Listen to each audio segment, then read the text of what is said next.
Let's get it. Mike Sempervive here with you for the next hour talking professional wrestling, which is something we do every single day here on the Sports Byline Broadcasting Network. No matter how you're joining me today, tune in, iHeart, American Forces Radio, sportsbyline.com, over-the-air affiliates like the Mightier 1090, via podcast, replays on SiriusXM, or video streaming on Twitch or YouTube. Just want to thank you for spending a little bit of time with me today. It's Friday. You know what that means. SmackDown and Rampage. And tonight's Rampage is an actual live presentation coming from Daly's Place in Jacksonville, Florida. While SmackDown takes place in Ohio tonight, I'm sure there's going to be some setting up for tomorrow's special NXT Halloween Havoc edition that is going to be taking place on Peacock. And we actually have some news on the next WWE Premium Live event. Well, how about that? Will be on the same day as Ring of Honor's next pay-per-view that Tony Khan announced this week. We'll be getting all into that. I know some of you are saying, wait a second, I wasn't here yesterday. Did Bryan Alvarez announce he was not going to be here today?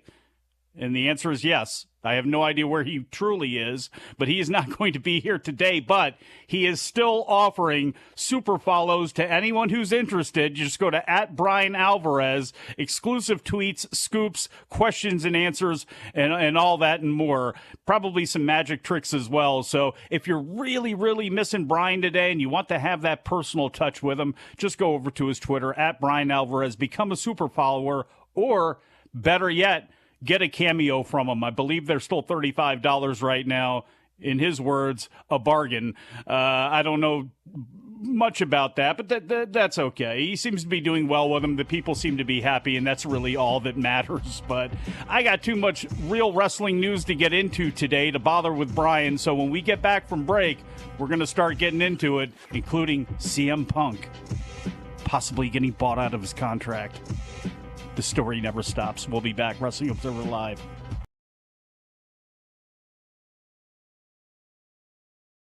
Hey there, everyone. It's Denise Salcedo, and I'm back with some commercial break trivia. This time, we are going to be doing some AEW Full Gear trivia. Let's get right to it. Question number 1. In what city did the first ever Full Gear take place at? A, Jacksonville, Florida.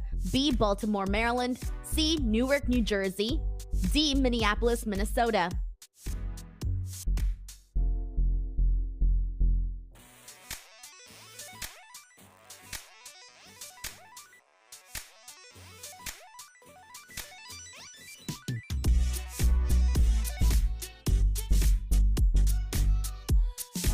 The first ever Full Gear was held in 2019 in Baltimore, Maryland. Question number 2.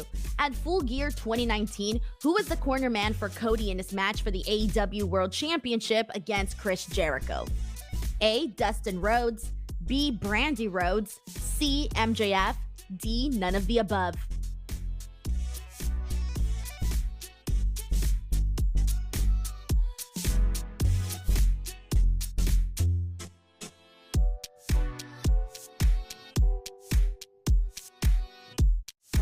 The correct answer is MJF. Question number 3. At Full Gear 2019, what 2 women were in the AEW Women's World Championship match? A, Riho versus Emi Sakura. B, Riho versus Bea Priestley. C, Riho versus Nyla Rose. D, none of the above.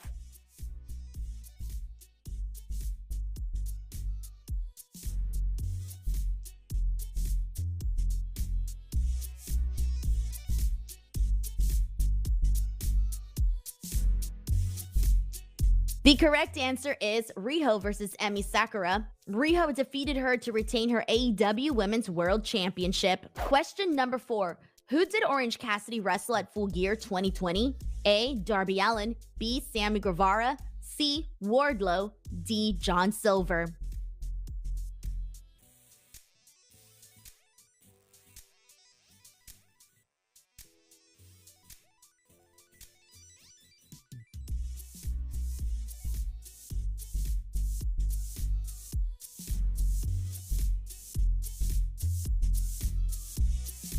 The correct answer is John Silver. Question number 5.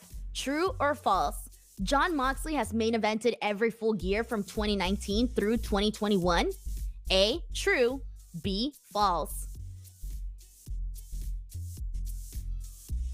The answer is false. He did main event in 2019 in an unsanctioned lights out match against Kenny Omega, and again in 2020 in an I Quit match against Eddie Kingston for the AEW World Championship. However, he did not main event in 2021. That's a wrap for this trivia video. I will be back with a part 2 of AEW Full Gear trivia, but now back to the show.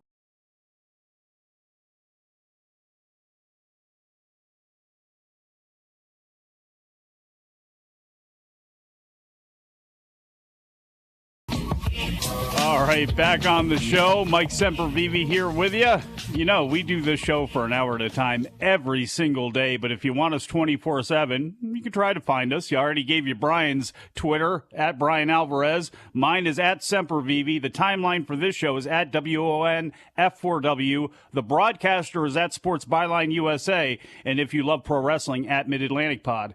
It also wouldn't hurt my feelings too much in the least if you made the wrestling news a part of your day. Give you all the professional wrestling news that you need to know to get your day started or to get you up to date every single day, uploaded at approximately 8 o'clock in the morning Eastern time. Just go to thewrestlingnews.com or at Wrestling News AV on Twitter. I would definitely appreciate that. And there is a lot of news to get into today. Why? Because it's Friday. Dave Meltzer has released the Wrestling Observer newsletter for subscribers over at F4Wonline.com. Probably the biggest story of the day so far. AEW and CM Punk are in talks to buy out the remaining years on his contract, according to Dave in this week's newsletter. And this was posted up by Josh Nason on the front page this morning. The news comes less than 2 months after Punk, Ace Steel, and the Young Bucks, and Kenny Omega were involved in a backstage brawl after Punk's comments about the Bucks and Omega and Colt Cabana and Hangman Page, and I'm trying to think of who else he shaded during that press conference. But after all that, at the all-out post-show scrum, there was a scrum of their own in the locker room, and Meltzer said neither Punk nor AEW have commented on nor denied the story. He wrote that AEW and Punk were talking about the future, but, quote, it looks doubtful he will be back. Those with close knowledge of the situation said they are in talks with Punk about a buyout of the remaining years of his contract, which tells you that they are not looking to bring him back. The holdup right now is said to be the non-compete period, unquote. He wrote that the non-compete is obviously because of WWE, and they are the only other group that can pay him what he would ask for. Punk is currently injured from his all-out match with Jon Moxley, with no timetable set for when he could return. The length of the disputed non-compete was not included. Meltzer pointed out that there's no lock that WWE would want Punk back, even with Paul Levesque on a streak of surprising returns, noting they turned down having Punk return before, despite Fox wanting them to do so. And I guess that was around the time that he became the commentator on FS1 for a very short period of time. AEW has yet to publicly state anything related to the fight with Tony Khan, refusing to answer questions when asked. It's assumed that Omega and the Bucks were suspended following the fight while Punk is injured and can't return to action anyway. It's unclear if he's still suspended despite that. I would probably assume yes if everybody else is, but everybody that had a title was stripped of them, and Steel, we found out this week, was released in the in the latest of some developments in the situation, which, you know, again, this has come up with Tony Khan a lot, and not talking about the situation, which is a fair thing to do. But I know there's a lot of maybe bad faith actors out there. Actually, I know there's a lot of bad faith actors out there, you know, who are beating, you know, the drum on Tony Khan's got to say something. Tony Khan's got to say something. I don't believe Tony Khan has to really say anything about the situation on what's going on. There's an investigation taking place with people who are suspended right now. But you are selling tickets to future shows. And that's where I am flabbergasted at this point, this deep in the game. And frankly, over a month, we're going on damn near a month and a half now since this thing took place. They still haven't said anything about it for ticket buyers, for event buyers. That's where they need to issue a statement. And I'm baffled as to why they have not. Just to simply say, there is an investigation going on because of a situation that took place after All Out. Until that time, everybody is indefinitely suspended. We apologize to those people, who are going to purchase tickets, but we plan on putting on the best show we possibly can. And you could list Jon Moxley and Bryan Danielson and Chris Jericho and all the other names that you have, but it seems like it would be really simple to do that. They have not done that. So there is one thing that is true out of anybody that may be bitching and moaning about Tony Khan and his interviews and anything about this situation. That's a pretty simple thing that somebody at AEW could actually put out there that would actually inform everyone. Everybody already knows anyway. I'm not saying that 100% of future AEW ticket buyers know what's going on with CM Punk, the Young Bucks, Kenny Omega, and everything that took place. They may not be plugged into Wrestling Observer or other news sources. They may just want to go see the show.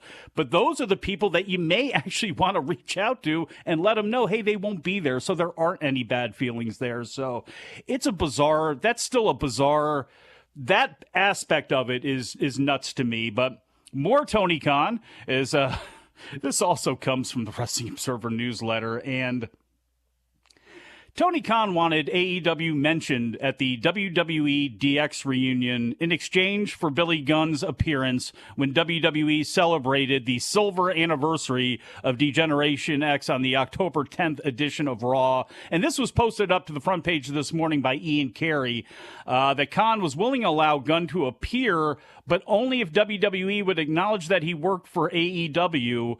The Road Dogg, Brian James, recently commented on the situation, stating that it broke his heart that Gunn was not included in the special October 10th edition of Raw. He also noted that at one point, Gunn was confident that he would be able to be there. Our own Dave Meltzer reported on Friday's edition of the newsletter that WWE was not willing to mention that Gunn was an AEW on-air talent in exchange for his appearance. The quote is this: Khan agreed to let him do the show, but on the air they would have to mention that he's from AEW or that AEW allowed him to appear, or some wording, but there had to be one mention that in some form he works for AEW, just as WWE did when they got Mickie James for the Royal Rumble this past year and they mentioned Impact. Apparently WWE stalled on the yes or no, and then at the last minute would not agree to it. That's what Dave wrote in the newsletter. Fightful followed up their report on the situation yesterday with this morning. WWE went as far as to prepare travel in Billy Gunn's name, thinking that it was a real possibility. One of the possible solutions, we're told, was a lower third graphic with an AEW logo, but WWE didn't seem too keen on making that a reality. You don't say. Gunn did appear at the WWE Hall of Fame ceremony in 2019 while under contract to AEW, and other AEW talent has been permitted to appear on WWE programming in the past, including Bryan Danielson, Paul White, Chris Jericho, who all submitted videos for John Cena's 20-year WWE anniversary. And, of course, probably the most high-profile situation for AEW is when Jericho appeared in an episode of the Broken Skull podcast with Steve Austin on the WWE Network last year. I go back to what I said yesterday. I'll go back to what I've said over and over and over again. Why would you think WWE would play ball with you? Why? They needed a name for Impact, or they needed a name for the Royal Rumble. They reached out to Impact. Mickie James, cool. They mentioned Impact. With all due respect to everybody at Impact, does it really matter in the grand scheme of things? You think WWE looks at Impact and thinks they're any competition whatsoever? Of course they don't. Of course they don't. AEW, they look at as competition. And yes, they worked you. They were able to get Paul White and Bryan Danielson and Chris Jericho to appear constantly, or appear on the John Cena anniversary. They were able to get Jericho on, and I'm sure, again, AEW liked that. Tony Khan liked hearing AEW mentioned on that Stone Cold podcast. But why? Why anybody would think that the tiger is going to change its stripes, or the however that phrase works, the cheat in the spots, whatever it is, doesn't matter. Look, they ain't changing. And Vince ain't changing. Stephanie's his daughter, and her husband is Paul Levesque. You gotta be kidding me. Can we stop with this now? If you're AEW, can we stop with I thought it was going to be different. It's not going to be different. You do you, let them do them, and the two probably should never meet. We'll be back. Wrestling Observer Live.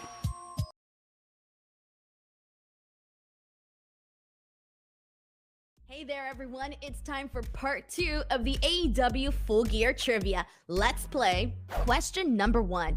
What match opened up Full Gear 2021? A. Bryan Danielson versus Miro.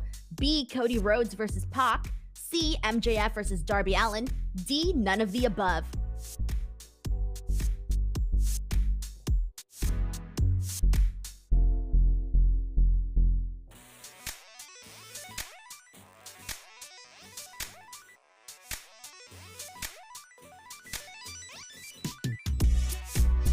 The correct answer is MJF versus Darby Allin, in which MJF got the win. Question number 2.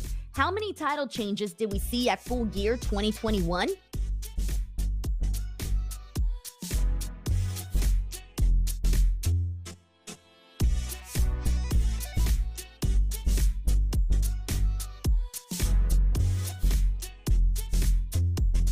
The correct answer is 1. The only title that changed hands that night was the AEW World Championship, in which we saw Adam Page defeat Kenny Omega. Question number 3. Who did Miro replace in the AEW World Championship Eliminator Tournament that saw him face Bryan Danielson in the finals? A. Eddie Kingston. B. Dustin Rhodes. C. Lance Archer. D. None of the above.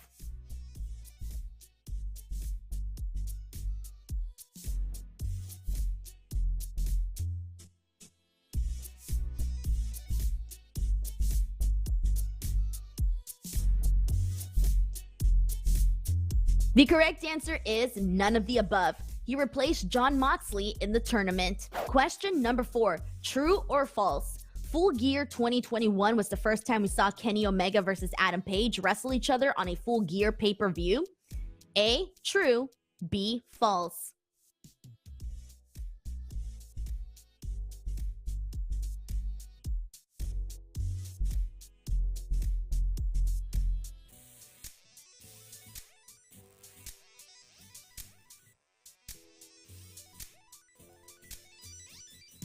The answer is false. Page wrestled Kenny at Full Gear 2020 in the finals of the AEW World Championship Eliminator Tournament to earn a future AEW World Championship match, in which Adam lost. Then fast forward to their main event match at Full Gear 2021 when Page won the AEW World Championship.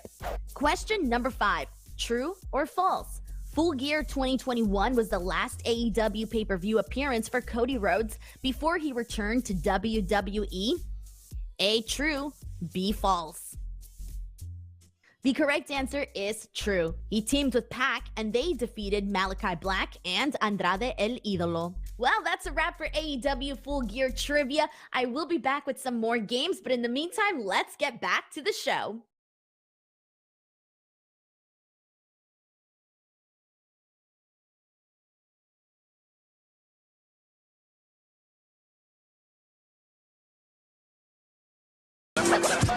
Back on the show, Wrestling Observer Live, Mike Sempervive in with you. Bryan Alvarez not here today. He will be back on Monday with me. He'll be back over the weekend with Dave Meltzer, as well as with the Bryan and Vinny show.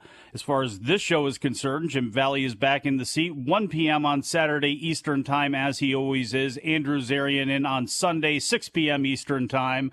For everybody waiting to check that out, you know, unfortunately, I didn't have any Red Bull. There was a bang in the refrigerator.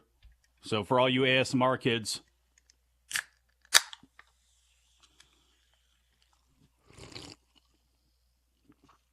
yeah, I miss Red Bull.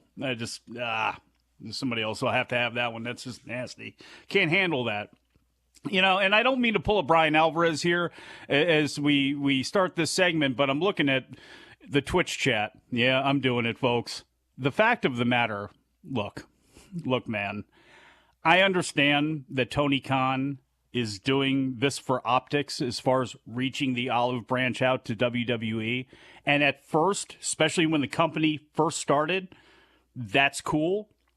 3 years into the game, after everything that has taken place, after the fact that they put NXT, their third brand, which then became a developmental brand once AEW started beating it every week, that a litany of other things, just the fact that Vince McMahon is gone isn't going to change anything. And to continue to reach that olive branch out, I don't see where there's a benefit here.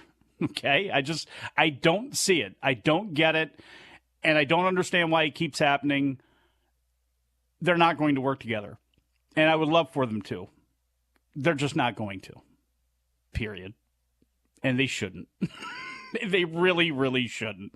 And I think the more you do stuff like this, I think I don't know if it annoys your fan base or not. I know it annoys me a little bit here, but it really, if you're an AEW fan, why do you want to reach out and have any connection with WWE? Why? What is the benefit of that? They're not going to go back and forth. You're not going to see, guys come over and work All Out and somebody else is going to work WrestleMania. I mean, there's no real benefit here. There's no kumbaya moment like, in Japan where all of the companies got together and started a Hall of Fame, a legitimate Hall of Fame. Noah, New Japan, All Japan, DDT, all of these promotions got together. I would love to see that happen in fantasy land of American wrestling. It's not going to happen, period. So I think the more you continue to do this, the more you continue to reach out and do this sort of thing and then act disappointed, I don't know. I think it's a big fat waste of time. But back to the news. Yesterday, Fightful broke the news that WWE NXT, speaking of things like this, is planning to run a pay-per-view. Well, sort of, premium live event at least, on the same day as Ring of Honor's pay-per-view in December. And this morning, Shawn Michaels ended up confirming that news during an NXT conference call leading into Halloween Havoc. He did confirm the event and that it will be called NXT Deadline. AEW announced on this week's Dynamite that Ring of Honor Final Battle pay-per-view also takes place on December 10th. As of now, it seems like NXT is planning to run Saturday night while Final Battle is slated for a start time of 4 p.m. Eastern. UFC 282 is also scheduled for December 10th. That usually kicks off at, 10 o'clock, I believe, on ESPN pay-per-view. Earlier on this month, WWE filed a trademark for NXT Deadline, so now we know what they were doing with that. Michaels, who took on an increased role with NXT in 2021, is currently in charge of the brand. He was promoted to WWE's Senior Vice President of Talent Development Creative. That's got to be the worst to try to put on a business card earlier on this year in September.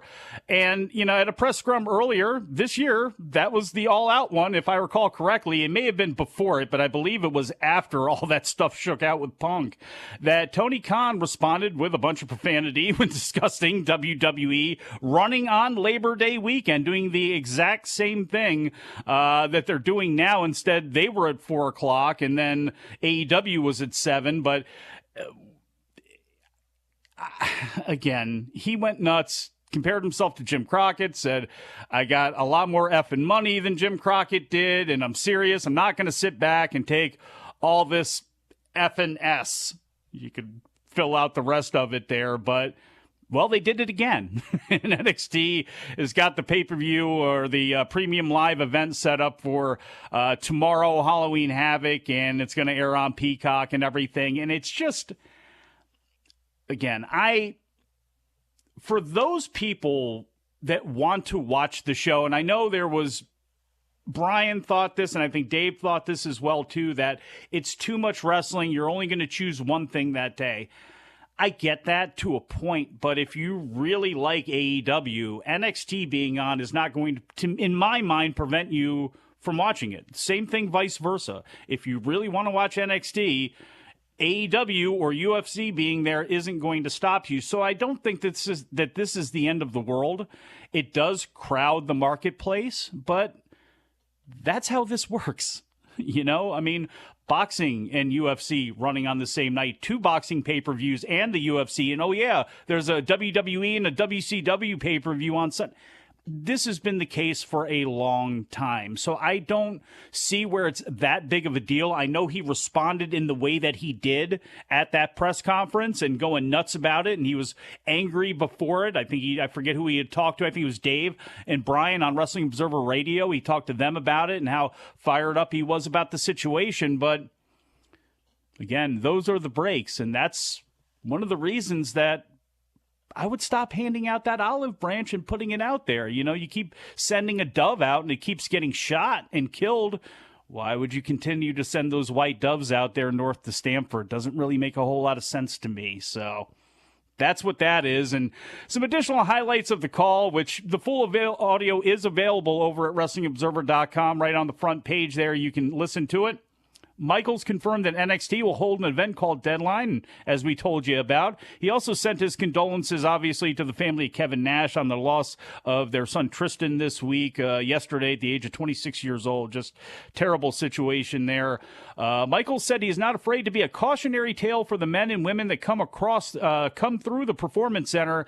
He says he wants them to express what's going on in their hearts and minds. He says tolerance is a huge thing here. Nothing is silly. Nothing is unimportant. He said he doesn't care about the current day talent being labored, quote, softer generation, unquote, and is done with all that. I wonder how Dax Harwood would think about that, and considering some of the things that he said about having to face off against DX/the NWO when he had to. Wasn't very good for his mental health. Michael said there was some micromanaging of sorts when NXT 2.0 launched. There were talks that he pushed before the Last Stand and Deliver with the Vince McMahon regime on doing things his way while still getting talent ready for the system and taking responsibility for it. He felt like they turned the corner after that. He put over Logan Paul as, quote, a bright kid and jumped at the opportunity to work with him on training because he was curious after seeing him work at WrestleMania. He said they're working on the foundations and fundamentals that will help him bridge with the things that he does well, which apparently is talk on the microphone, although in the wrestling sphere, that has not been so great so far with him being in the ring, trying to banter against Roman Reigns and Paul Heyman. Very difficult for anyone to do. And he also noted that Veer and Sangha, when they came back down, wanted to lean into their strengths and who they were and not follow, quote, wrestling tropes, unquote, about them being scary, calling them classy and nice guys. And you've heard me talk about this with Veer Mahan for a while. Again, I'm not sure about Sangha, but when you see Veer and you see him not in a wrestling ring, you know, with the war paint on and all that sort of stuff, he's got a big, chunky, expensive watch on. He's driving a really nice car, dressed incredibly, impeccably, and maybe that should be the way to go. There are a lot of incredibly, remarkably successful Indian Americans and Indian Canadians, that have been, that are here and successful and doing the exact same things that Veer was showing off on his Instagram and on his social media. And,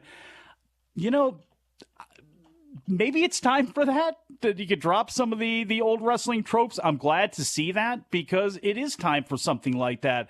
I know a lot of people wanted to kind of give fake support when Jinder Mahal was given the WWE Championship. Like, how can you complain about this? You say they don't push people of color. You say they won't push people from different countries. And here they are trying for India. And they weren't trying for India. They weren't, period, point blank. They weren't trying to give a hero to Indian Americans and Indian Canadians or anybody else across the world. They were just trying to put a shiny face on, hey, we're going to be coming to India later on this year, and we got a champion, and he kind of looks like you. It was fake. It was fraudulent. It was not sincere, and it was BS. And a guy like Veer and a guy like Sangha, and again, Veer, a pitcher in Major League Baseball, a Disney movie made after him. And again, I don't think he didn't pitch in the majors. He was in the minors there for a while. But those are the people that I would think, and that's what you want to push. Instead of going back to an old stereotype of what an Indian wrestler should look like and all that sort of stuff. nonsense. Same thing like Tiger Ali Singh back in the day, completely ridiculous. So I'm really hoping that this repackaging works.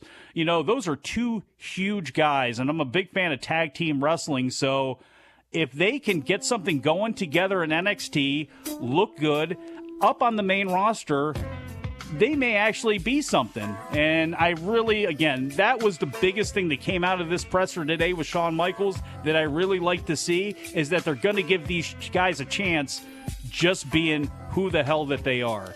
We'll be back. Wrestling Observer Live.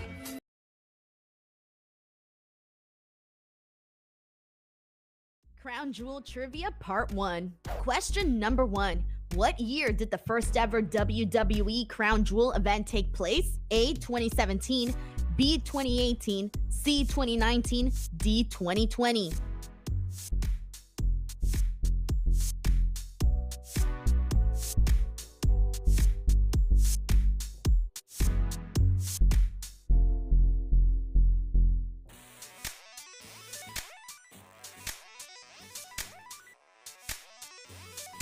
The correct answer is 2018. It was their second pay-per-view show, followed by the Greatest Royal Rumble earlier that year. Question number 2. Who did not compete in the WWE World Cup at the 2018 Crown Jewel event? A. Sheamus, B. Rusev, C. Shinsuke Nakamura, D. All of the above.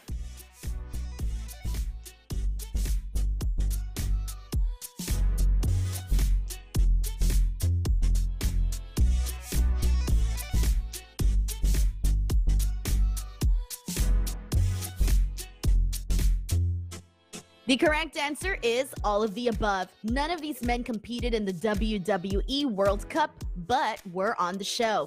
Question number 3. Who won the WWE World Cup at Crown Jewel 2018? A. The Miz, B. Randy Orton, C. Dolph Ziggler, D. None of the above.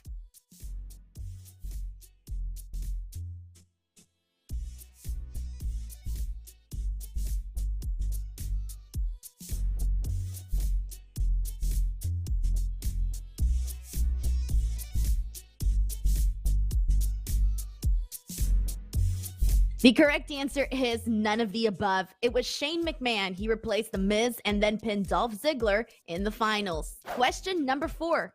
Who did AJ Styles defeat to retain the WWE Championship at Crown Jewel 2018? A. Drew McIntyre, B. Braun Strowman, C. Samoa Joe, D. None of the above.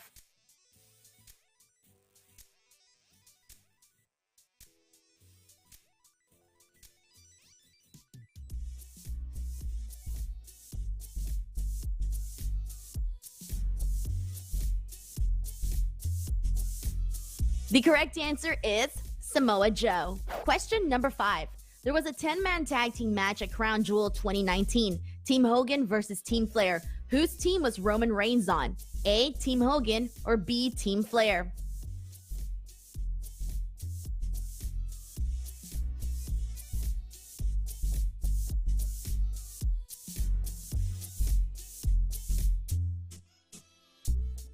The answer is Team Hogan. With them was Rusev, Ricochet, Shorty G, and Ali. They got the win over Team Flair. Thanks for playing. I will be back with some more Crown Jewel trivia, but in the meantime, back to Wrestling Observer Live.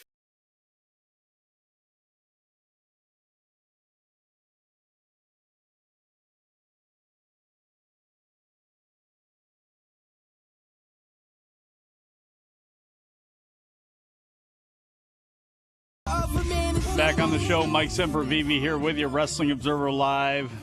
Relaxing our way into the weekend here. It's Friday. Hey, El Hijo del Vikingo is a guy that a lot of people have wanted to see work the States. Well, finally, he's going to be able to work in the United States. No, you don't have to watch AAA, Triple Mania, or any of that sort of stuff. I think, what were they on? They're on Space TV. I'm not even sure, but it doesn't matter. Sooner or later, you're going to see this guy pop up on your TVs. In an interview with Justin Barrasso of Sports Illustrated on Friday, he has revealed that he's finally secured a work visa in the United States. He thanked AAA, thanked his friends from Mass Republic for making that happen, for traveling to the United States, making that happen possible. He says says he knows it's a great responsibility to head to a new country. It is a responsibility I will live up to and surpass. Thankfully, Alberto Del Rio never said that because, boy, would he have been a big liar if that was the case. But Vikingo is already listed for AAA's show on December 3rd from the Mullet Arena in Tempe, Arizona. I hope that the Phoenix Coyotes play there with a name like the Mullet Arena, because there's no better mullet than a fluffy hockey mullet.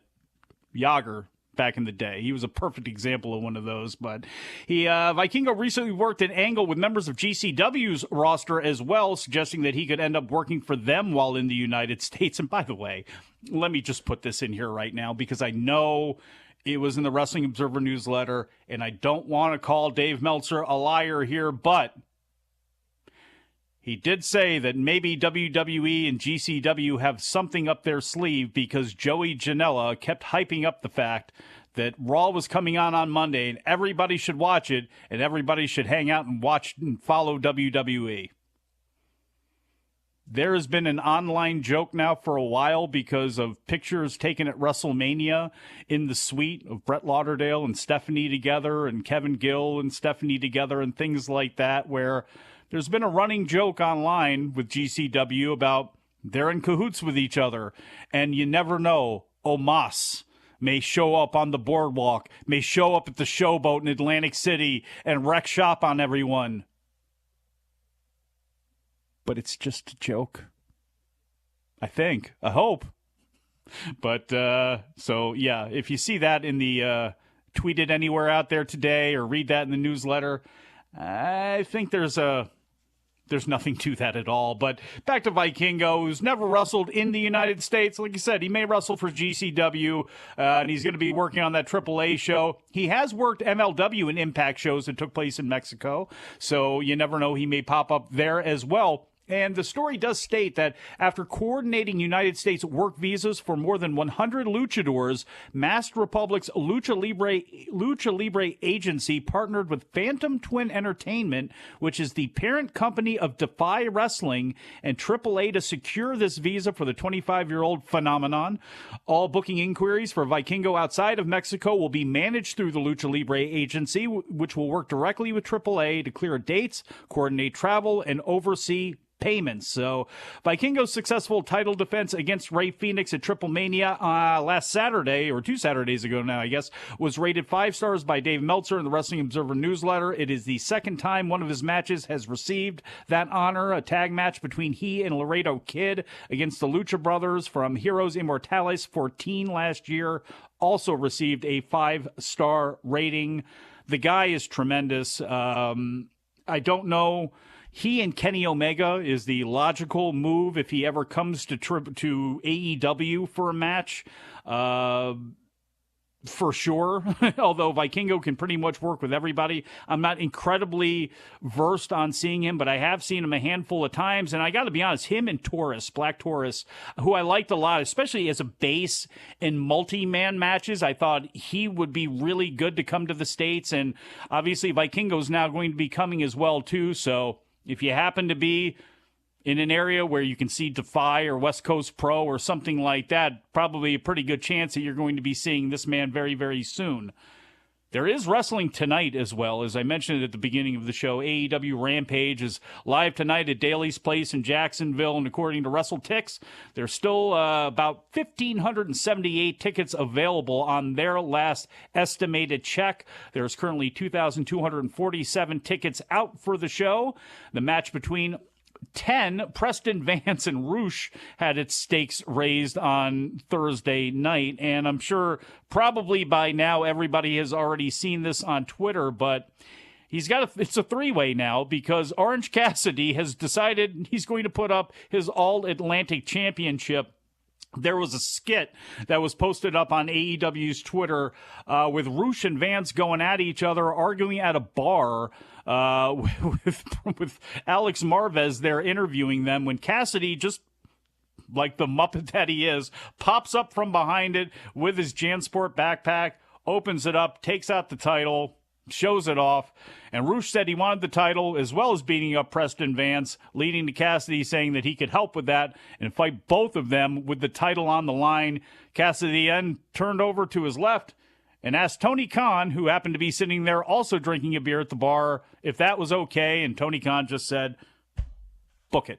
So that new addition now joins the show that's also got another title match on it, the AEW Tag Team Championship, the Acclaimed against the Varsity Athletes of Tony Nese and Josh Woods. If the Acclaimed win, they can claim the trademark for scissoring or scissor me again from Mark. Feud sucks. I'm sorry. And this is nothing against Mark Sterling, who I do like, but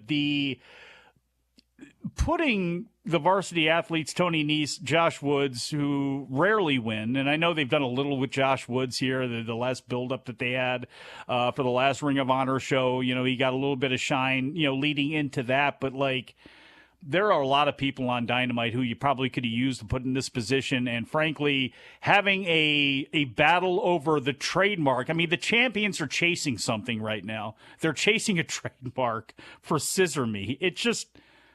I don't understand this. I didn't get it.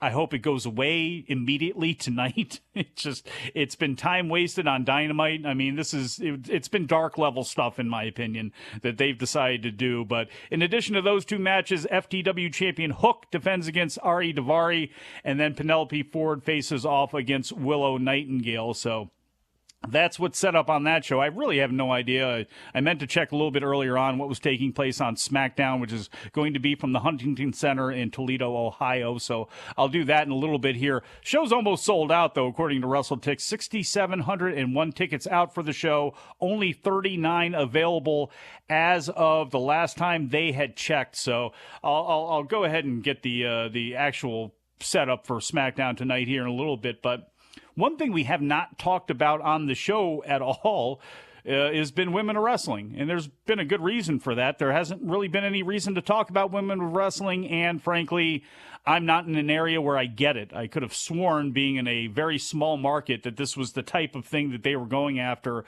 with CBS-owned and operated stations and having a big swath of syndication throughout the country, but unfortunately it has missed me. But just because this caught my eye from WrestleNomics, the Women of Wrestling for the weekend of October 8th and 9th, the show's fourth episode actually did its highest viewership yet, 334,000 viewers. In people 18 to 49, the show had a .07 rating, which equated to about 95,000 viewers, which is another high watermark for the show. And as Brandon Thurston of WrestleNomics points out, for some context, that 334,000 is more viewers than AEW's Battle of the Belts did at 11 p.m., and that's a lot of the time when this show is airing. It's airing after the news at 11:30 on Saturday or Sunday, or it's airing at some point overnight, 1:30, 2:30 in the morning in a lot of places. So not bad numbers, I guess. Battle of the Belts did have a higher viewership than people 18 to 49. They scored a .10. But one of the weird things here, one of the interesting things here is the male audience for WOW within that 18 to 49-year-old demographic was 74%. And that is a lot higher than the last three episodes, or the first three episodes of the show. Male audience percentage within people 18 to 49 for the four episodes has gone from 41% to 51% to 56%, now up to 74%. So women kind of stepping away a little bit from the show. The male audience is growing a little bit for the show week after week, and for whatever reason this week, it's spiked up big time. So that was just kind of a little interesting thing here to catch my eye, because, again, I don't hear much about women of wrestling. I see nothing online about it. I see nothing on Twitter. I see no posts and forums, and it's not like I'm everywhere with all that sort of stuff, but it doesn't seem to be a whole lot of buzz at all about it. So if there is anybody that's actually watched the show and has any thoughts on it, hit me off on Twitter at Sempervive. I'm actually interested in hearing about it, what you think of the production. I know, who was it? CM Punk's wife, AJ, has been doing the commentary. Jeannie Buss, or the owner of the Lakers, has been involved with this. And I know it had a real big kickoff initially, with a lot of, being on CBS this morning and in different places hyping the show up. But I don't know. It seems to not have trickled down too much to a lot of the people I'm listening to on Twitter, but there are obviously people watching it, almost 340,000 people this past week. So if you have any comments on it, let me know. Another thing we really haven't talked about, which I find interesting, very interesting, is the Iron Claw movie. The upcoming movie based on the life of the Von Erich family. And I got to be honest, when I heard that they were doing a Von Erich documentary, as interesting and as bizarre as the story of the Von Erich family is, I didn't think that this film would really do anything. It's like, well, okay, you know, who's going to be involved in this? I'm interested to see how it turns out, because they keep getting name actor after name actor after name actor. And yesterday, on Thursday, Deadline reported that veteran actress Maura Tierney has signed on to play the role of Doris Atkinson, Doris Von Erich, the matriarch of the clan, who passed away on October 15th at the age of 82. But Tierney has been on News Radio, ER, Showtime's The Affair, FX's Rescue Me. She's been in plenty of movies, Primary Colors and Primal Fear, and tons of other movies. So, you know, you got another noted name there to go along with Zac Efron, who's playing Kevin Von Erich, Holt McElhaney, who's playing Fritz Von Erich, who was in Fight Club, Jeremy Allen White playing Kerry Von Erich, Harris Dickinson is playing David Von Erich. So they seem to have the family themselves set, and that's a really good cast, you know, for a movie about professional wrestling. So I'm interested to see what the script is like, because they really are, for whatever reason, getting some people on board with this thing, thinking it's a great idea. Not to shade the idea or anything like that, but I am really surprised that this thing has taken off as well as it has. It's being written and directed by Sean Durkin for a company called A24, and is going to focus on the entire clan from the 1960s all the way down to the present day. And unfortunately, there's only one of those brothers that is still left, of course, Kevin Von Erich, who always had the most tragic line you could ever want to hear in one of the world-class documentaries when he said, "I went from having 4 brothers to being the only brother," and it was just a heartbreaking situation. But his sons, Marshall and Ross, are of course wrestling for MLW. So crazy that we're going to get a biopic on the Von Erichs that's really going to be jacked up, and see if it makes it to theaters or not. Mike Sempervive will be back.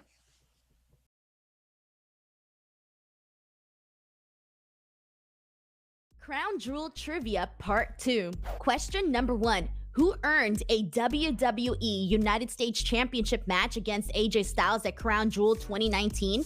A. Mansoor. B. Apollo Crews. C. Buddy Murphy. D. Umberto.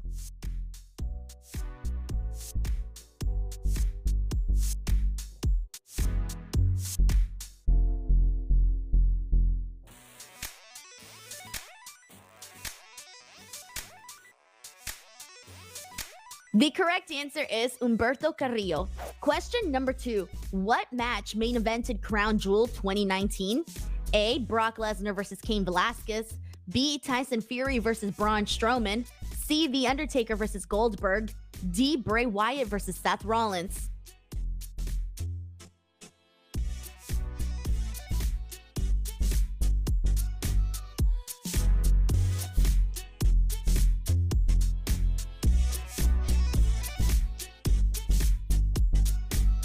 The correct answer is Bray Wyatt versus Seth Rollins. Bray defeated Rollins in a Falls Count Anywhere match for the WWE Universal Championship, in which the match could not be stopped for any reason. Question number 3. Who was in the finals of the Queen's Crown Tournament at Crown Jewel 2021? A. Zelina versus Doudrop. B. Shayna Baszler versus Doudrop. C. Zelina versus Shayna Baszler. D. Natalya versus Zelina.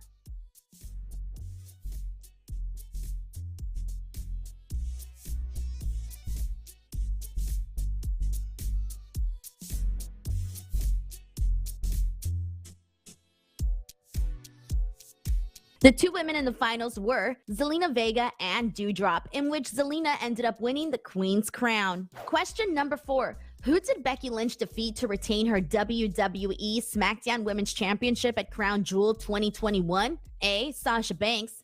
B. Bianca Belair. C. None of the above. D. All of the above.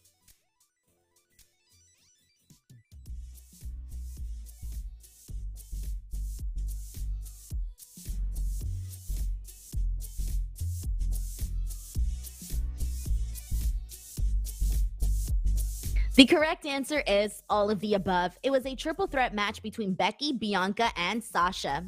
Question number 5. Who did Xavier Woods defeat to become the King of the Ring at Crown Jewel 2021? A. Jinder Mahal. B. Cesaro. C. Finn Balor. D. Ricochet.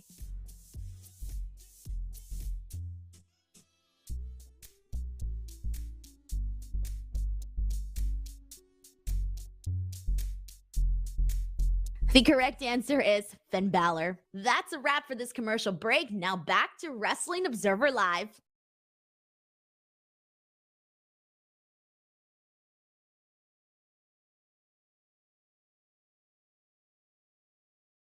Back on the show, Mike Sempervive here with you.